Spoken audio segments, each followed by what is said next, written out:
मेरे लिए आज के नहीं, आज के 2 दिन के, 2 हफ्ते और 1 साल के 2 पिक्स हैं जो मैं कहता हूं, और ब्लू चिप्स हैं, लेके रखिए या सिप कीजिए।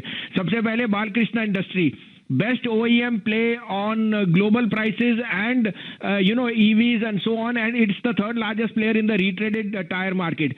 2210-15 में लीजिए, keep a stop loss of 2160, this is headed to 23, और अगर आप ईयर एंड टारगेट रखें तो 2500 का भाव। दूसरा अगेन मेरा फेवरेट गोदरेज प्रॉपर्टी, जिस तरह से सीमेंट में भाव बढ़ रहे हैं, उत्पादन बढ़ रहा है, prices are going to go up, real estate is going through the roof. आप अगर आए तो देखेंगे prices of real estate are up 30% in the last 8 month. तो गोदरेज प्रॉपर्टी 1405-10 में लीजिए, keep a stop loss of 1470, this is headed to 1370, 1475 to 1500।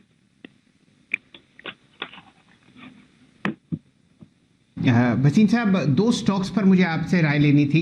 Maruti देखिए, क्या शानदार मोमेंटम है, आपका पसंदीदा काउंटर रहा है, अक्सर आपने यहाँ पर सिप की राय दी है हर हफ्ते हर दिन। बताइए, क्या आप चार्ट चेक कर रहे हैं मारुति पर, और ऑन ग्राउंड भी आप बहुत बढ़िया डीलर्स से बात करते हुए दिखते हैं। क्या रणनीति जुलाई के लिए मारुति पर? अरे सर, मैं तो थक के बोल गया, 6800 6850 पे कहा था। मेरी ऑफिस जो है मारुति के गेट के सामने है, और ऑफिस घुसने में ही प्रॉब्लम आती है क्योंकि उनकी जो ट्रक्स का लोड है वो फिनोमिनल है। 8500 से पहले बेचने का सोचना भी मत, तो लेके बैठ जाइए और भूल जाइए मारुति को। हाँ, गुड आफ्टरनून आशीष जी। तो मार्केट थोड़ी चॉपी है, एंड अंडरस्टैंडेबल सो के कल हमने we attempted the new highs, we didn't, but on the Sensex we hit 53,000। Similar is the case in the US, Dow Jones is again faltering, but the Nasdaq is hit an all time high. तो मुझे लगता है कुछ दिनों की अभी है, थोड़ी बहुत है, but tomorrow I am expecting a very positive expiry, given that we are close to all time highs at the expiry. तो स्टॉक स्पेसिफिक रहिए, बट बने रहिए। अगर आप ये सोचो कि टाइमिंग करके 200 पॉइंट नीचे ले लो या 200 ऊपर, वो होएगा नहीं।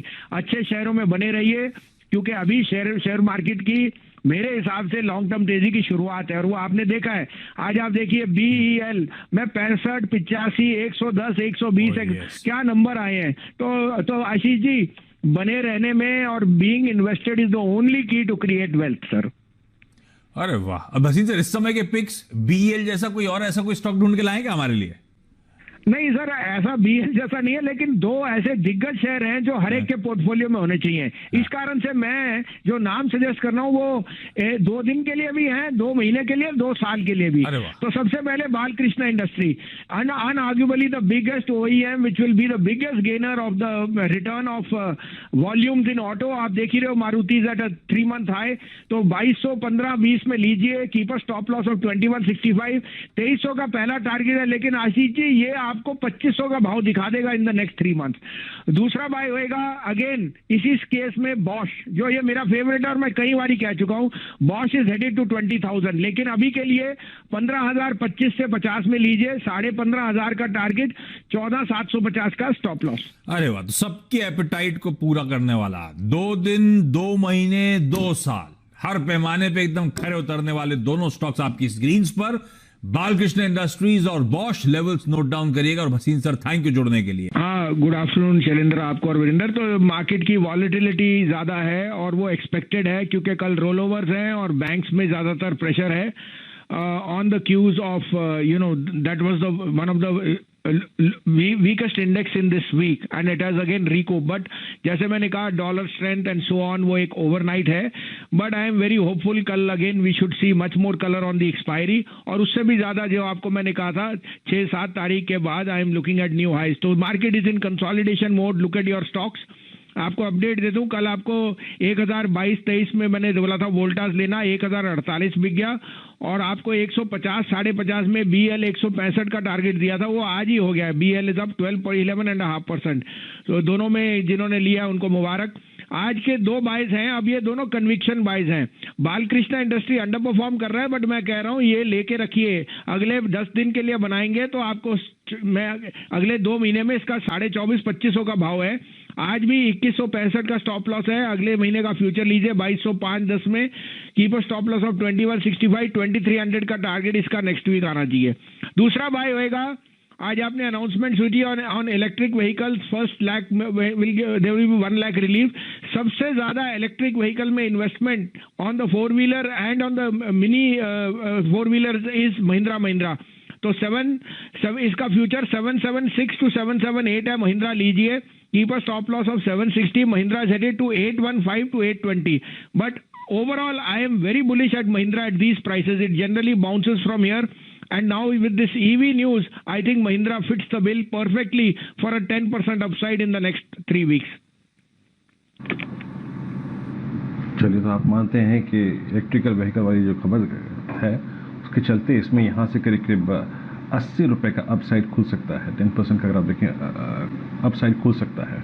बहुत बहुत शुक्रिया सर इस पूरी चर्चा के लिए, अपने विचार हमारे साथ शेयर करने के लिए। बताएं सर, आज का कॉम्बिनेशन क्या है? Good afternoon Anil ji. आज 2 स्टॉक में खरीदारी करनी है, दोनों कैश मार्केट के स्टॉक है। ओके, करिए शुरुआत सर। अनिल जी, जो पहला स्टॉक है एक ऑटो कंपोनेंट कंपनी है, स्टॉक का नाम है पीपैप ऑटोमोटिव, जो कि अभी 236 रुपए के लेवल पे ट्रेड कर रहा है। ये स्टॉक का नाम से आपको याद आया होगा, एक बार जब मैंने इसको पहले भी रिकमेंड करा हुआ है अगस्त 2020 में, टू बी प्रिसाइज 7 अगस्त 2020 को 177 के लेवल पर रिकमेंड करा था, और उसके बाद तो ये स्टॉक 296 तक के हाईज लगा के आया है। और उस समय डिस्कशन भी हुआ था कि इसको पाप ऑटोमोटिव बोले कि पीपैप बोले। तो ऐसे करके ये लीडिंग कंपनी है जो ऑटोमोटिव सीलिंग सिस्टम्स बनाती है, state of the art manufacturing facility है। और कंपनी ने मारुति के साथ अपना कारोबार शुरू किया था। जब मारुति की स्थापना हुई थी उस समय इन्होंने अपना ऑटो कंपोनेंट का कारोबार शुरू किया। उसके बाद आज कई दिग्गज ओईएम जैसे होंडा है, सुजुकी, एसएमएल, इसूजू, इस तरह के जो कंपनीज है इनको ये अपने कंपोनेंट सप्लाई करती है। और सब सेगमेंट, 2-व्हीलर्स है, पैसेंजर व्हीकल्स, कमर्शियल व्हीकल्स, सभी सेगमेंट में ऑपरेट करती है। और इनके 2 जापानीज कंपनी के साथ टेक्निकल कोलैबोरेशन भी है। कंपनी का नाम है निसेन केमिटेक कॉर्प लिमिटेड और टोकाई कोग्यो। ये दोनों जापानीज कंपनी के साथ टेक्निकल कोलैबोरेशन भी है। और इन्होंने एक नई सब्सिडरी 2019 में लॉन्च करी जिसका नाम रखा पीपैप टेक्नोलॉजी। और उसके अंतर्गत जो लिथियम आयन बैटरीज होती है जो ईवीज में काम आती है, उस पे वो मैन्युफैक्चर कर रहे हैं। और वैसे दमदार फंडामेंटल्स वाली कंपनी है। Debt equity ratio 0.15। मार्च क्वार्टर का नतीजा भी अच्छे थे, 8 करोड़ का पैट था versus 5 crore year on year. तो मुझे लगता है ये स्टॉक जो कि इन लेवल्स में बिल्कुल खरीदना चाहिए। और मेरा इसमें शॉर्ट टर्म का 250-255 रुपए का टारगेट है, स्टॉप लॉस रखना है 230 रुपए। सर आप दूसरा स्टॉक? अनिल जी, दूसरा स्टॉक जो है वो एक ऑयल एंड गैस सेक्टर की कंपनी है। कंपनी का नाम है चेन्नई पेट्रो, जो कि अभी 145 के लेवल पे स्टॉक ट्रेड करता है। वैल्यूएशन के लिहाज से बहुत ही सस्ता है, 8 के मल्टीपल पे स्टॉक ट्रेड करता है। और अभी जब क्रूड के प्राइसेस में तेजी आई हुई है तो उससे इनके जीआरएम्स में काफी इंप्रूवमेंट आता है। और एक मार्च क्वार्टर के नतीजे भी बहुत ही अच्छे थे, 231 करोड़ का पैट आया, जो कि पिछले साल 1637 करोड़ का नुकसान था मार्च क्वार्टर में। उसके सामने 231 करोड़ का पैट डिक्लेयर किया।